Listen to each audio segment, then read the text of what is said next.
നിങ്ങളുടെ നാളെയിൽ നാം ചർച്ച ചെയ്യുന്നത് നാളെ 2026 ജനുവരി മാസം 6-ാം തീയതി ചൊവ്വാഴ്ച, അതായത് 1201 ധനുമാസം 22-ാം തീയതി മംഗളവാരം ചൊവ്വാഴ്ച. ചൊവ്വാഴ്ചത്തെ രാഹുകാലം നിങ്ങൾക്ക് ഏവർക്കും അറിയാം. ഉച്ചയ്ക്ക് 3 മുതൽ 4:30 വരെയുള്ള സമയമാകുന്നു രാഹുകാലം. നാളത്തെ സൂര്യോദയം തൃശ്ശൂരിൽ കാലത്ത് 6:48 ഉദയം, അസ്തമയം വൈകിട്ട് 6:13. നാളത്തെ നക്ഷത്രം എൻ്റെ പ്രിയപ്പെട്ട പ്രേക്ഷകർ ശ്രദ്ധിക്കണം. നാളെ ആയില്യം നക്ഷത്രമാകുന്നു. ചൊവ്വാഴ്ചയാണ്, ആയില്യം നക്ഷത്രമാണ്. കറുത്തപക്ഷത്തിലെ ചതുർത്ഥി തിഥിയുമാണ്. തിഥി ദുർബലമാണ്. തിഥി സമ്പത്തിനെ സൂചിപ്പിക്കുന്നു. ചതുർത്ഥി ഒഴിഞ്ഞ തിഥിയാണ്, തിഥിയാണ്, പറ്റില്ല. ചൊവ്വാഴ്ചയാണ്. ആയില്യം നക്ഷത്രമാണ്, വിത്തിട്ടാൽ പൊടിക്കാത്ത നക്ഷത്രമാണ്. അങ്ങനെയുള്ള 7 നക്ഷത്രങ്ങളെ പറ്റി നാം എപ്പോഴും ചർച്ച ചെയ്യാറുണ്ട്.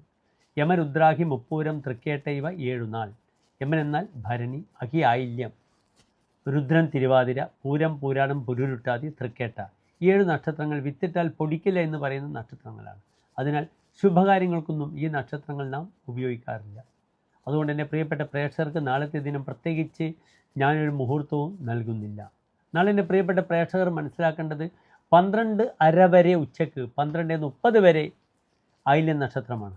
അത് കഴിഞ്ഞാൽ മകൻ നക്ഷത്രമായി.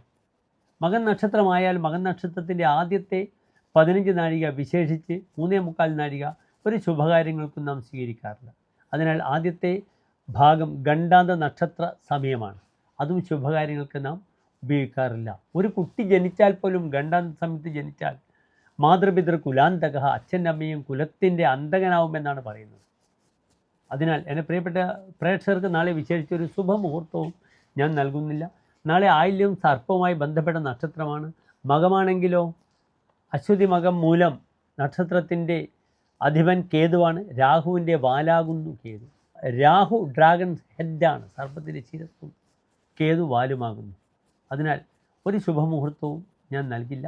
നാളെ ഓം രാഘവേ നമഃ, ഓം കേതവേ നമഃ എന്ന മന്ത്രത്തോടുകൂടി നാളത്തെ ദിനത്തെ ധന്യമാക്കണം. അടുത്തുള്ള നാഗക്കാവ് സർപ്പ സങ്കേതത്തിൽ എവിടെ ആയില്യപൂജ സർപ്പബലി വഴിപാടായി സമർപ്പിക്കുക. അപ്രകാരം തന്നെ നവഗ്രഹത്തിൽ കേരളത്തിന് വെളിയിലുള്ളവർക്ക് രാഹുകേതു പൂജ ചെയ്യുക.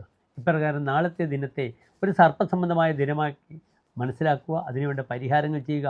നാളെ സുബ്രഹ്മണ്യ പൂജ ചെയ്യുന്നത് വളരെ ഗുണമാണ്. കാരണം നാഗങ്ങളുമായി ഏറ്റവും അഭേദ്യമായ ബന്ധമുള്ള ദേവതയാണ് സുബ്രഹ്മണ്യൻ. സുബ്രഹ്മണ്യൻ്റെ ദിനമാകുന്ന ചൊവ്വ, ധനുവിലാണ് ചൊവ്വ നിൽക്കുന്നത്. അതിനാൽ സുബ്രഹ്മണ്യ ക്ഷേത്രത്തിൽ വഴിപാടുകളും നാഗപ്രീതിയും ചെയ്യുന്നത് നാളത്തെ ദിനം വളരെ അനുകൂലമായി ഭവിക്കുകയാണ്. നന്ദി, നമസ്തേ.